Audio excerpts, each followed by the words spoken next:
Hello friends, last வீடியோவில் operating leverage கான்செப்டை fixed cost மட்டும் வச்சு பார்த்தோம். ஸோ ஃபிக்ஸட் காஸ்ட்டை வச்சு நம்ம பார்க்குறப்ப எந்த கம்பெனி எக்ஸாம்பிளாக பார்த்தோம்னா சாய் சில்க்ஸ் அப்படிங்கிற கம்பெனி. ஸோ சாய் சில்க்ஸ் வந்து ஒரு சுபமுகூர்த்த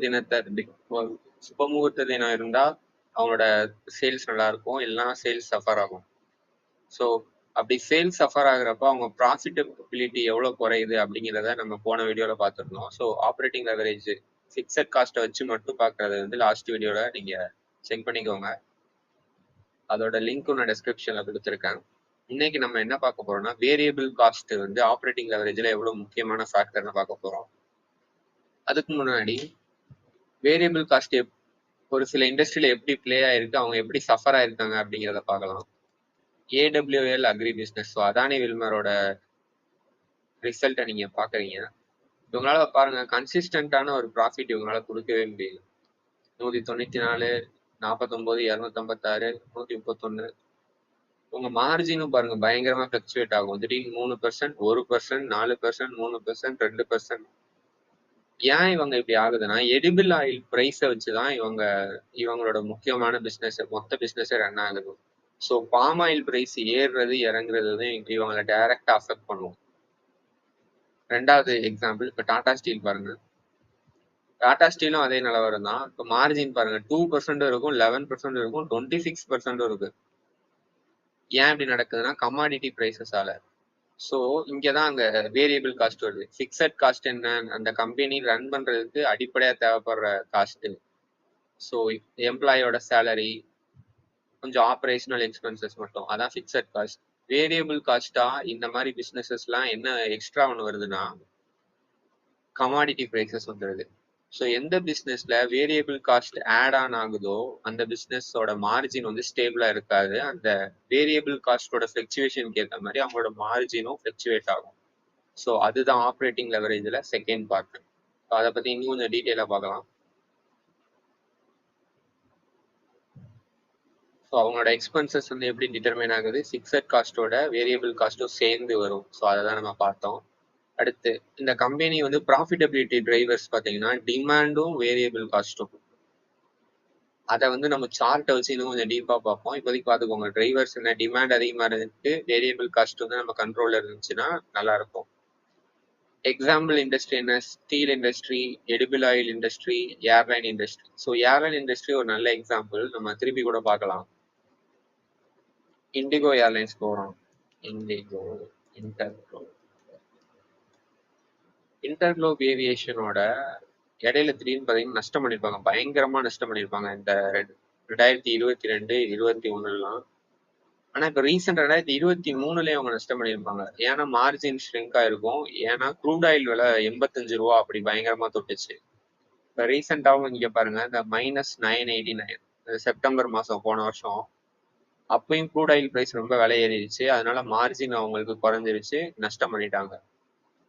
ஆனா இப்ப க்ரூட் ஆயில் பிரைஸ் பயங்கரமா குறைஞ்சிருச்சு. உங்களுக்கு தெரியும், க்ரூட் ஆயில் வந்து ரொம்ப 68 ரூபா தான் இப்போ ஒரு பேரல். அதனால ப்ராஃபிட்டபிலிட்டி நல்லா இம்ப்ரூவ் ஆயிருச்சு. ஸோ இந்த மாதிரி சைக்கிளிக்கல் பிஸ்னஸ் தான் ஆப்ரேட்டிங் லெவரேஜ் வந்து இப்படி வேரி ஆகும். ஸோ நம்ம 3 இண்டஸ்ட்ரி பார்த்தோம், steel industry, edible oil industry, airline industry. இது மாதிரி இந்த பேட்டர்ல நிறைய இண்டஸ்ட்ரி இருக்கு. உங்களுக்கு தெரிஞ்ச இண்டஸ்ட்ரியை நீங்க கமெண்ட்ல போடுங்க. இந்த இண்டஸ்ட்ரியை நம்ம எப்படி அனலைஸ் பண்ணணும், எப்படி நம்ம வாங்கலாம் அப்படிங்கிற ஒரு சார்ட் நம்ம பார்க்கலாம்.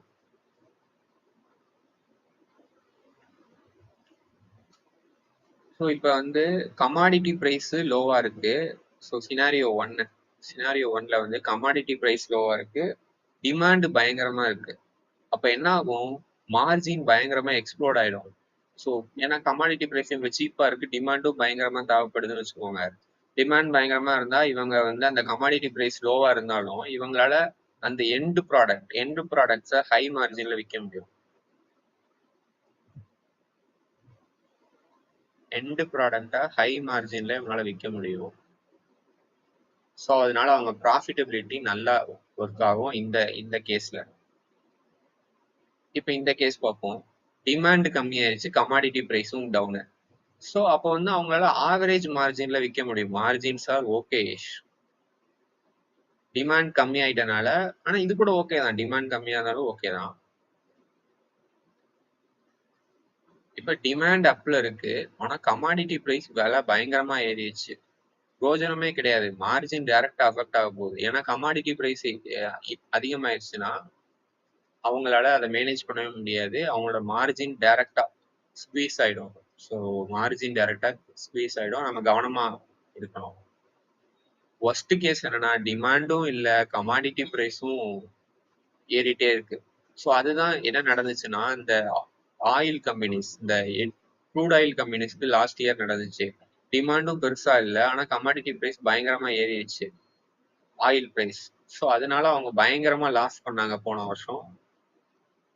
ஸோ அப்ப நம்ம எப்பதான் இந்த மாதிரி பிசினஸ்ல என்ட்ரி கொடுக்கறது அப்படின்னு நீங்க பாத்தீங்கன்னா, மார்க்கெட் அதை கண்டுக்காமே இருக்கும். நமக்கு என்னென்ன சைன்ஸ் வேணும், டிமாண்ட் இன்க்ரீஸ் ஆகுதா அப்படிங்கிற சைன் நமக்கு தெரிஞ்சிருக்கணும். டிமாண்ட் அப்புக்கான சைன் தெரியணும். ரெண்டாவது கமாடிட்டி பிரைஸ் டவுனுக்கான சைன் தெரியணும்.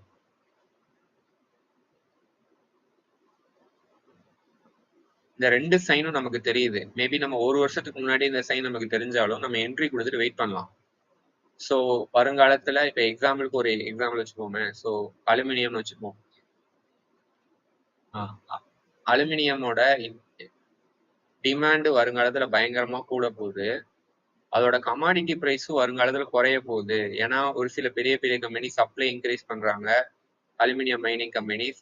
அதனால கமாடிட்டி பிரைஸ் கண்டிப்பா அது உங்களுக்கு தெரியும், குறையும் அப்படிங்கிற ஒரு சர்டைன் சுச்சுவேஷன் உங்களுக்கு கண்ணில் தெரியுது. இல்லைன்னா அதற்கான சயின்ஸ் நிறைய விதத்துல உங்களுக்கு கிடைக்குது. ஆர்டிகிள்ஸ் ரீட் பண்றப்ப, ரிசர்ச் பண்றப்ப உங்களுக்கு கிடைக்குதுன்னா, நீங்க அந்த மாதிரி நேரத்துல என்ட்ரி கொடுத்துட்டு ஒஸ்ட் கேஸ் சினாரியோல வெளியே வராம இந்த சினாரியோல நீங்க இந்த ஸ்குவீஸ் நடக்கிற சினாரியோல நீங்க வெளியே வந்துட்டாலே நீங்க நல்ல பணம் பண்ணிருப்பீங்க. ஸோ இந்த கமாடிட்டி பிரைஸ் இன்வால்வ் ஆகுற ஸ்டாக்ஸ் அண்ட் செக்டார்ஸ்ல நம்ம ரொம்பவே கவனமா இருக்கணும். அதை வந்து நம்ம என்ட்ரி கொடுக்குற மாதிரி எக்ஸிட்டும் பண்ணணும். எக்ஸிட் பண்ணலன்னா நமக்கு கண்டிப்பா அதுலயும் நமக்கு பிரச்சனை இருக்கு. ஸோ சைக்கிளிக்கல் பிளே எப்படி நம்ம தெரிஞ்சுக்கணும். ஸோ சைக்கிளிக்கல் பிளேல முக்கியமான கான்செப்ட் என்னன்னா, டிமாண்ட் வருங்காலத்தில் அப் ஆகுமா, கமாடிட்டி பிரைஸ் டவுன் ஆகுமா அப்படிங்கிற அப்படி ஒரு ஐடியல் சினாரியோ நமக்கு கண்ணில் தெரிஞ்சதுன்னா அப்போ நம்ம கரெக்டா என்ட்ரி கொடுத்துட்டு, கமாடிட்டி பிரைஸ் பயங்கரமா அப்ல இருக்கு, டிமாண்டும் வருங்காலத்துல குறைய போகுது அப்படிங்கிற சுச்சுவேஷன்ல நம்ம வெளியே வந்துடணும். ஸோ இதுதான் ஆப்ரேட்டிங் லெவரேஜோட 2வது பார்ட். இதுல உங்களுக்கு ஏதாவது டவுட்டாவது கிளாரிஃபிகேஷன் தேவைப்பட்டுச்சுன்னா கமெண்ட்ல போடுங்க. ஸோ இது மாதிரி equity research and investment analysis சம்பந்தமான வீடியோஸ் இந்த சேனல்ல தொடர்ந்து வரும். தேங்க்யூ.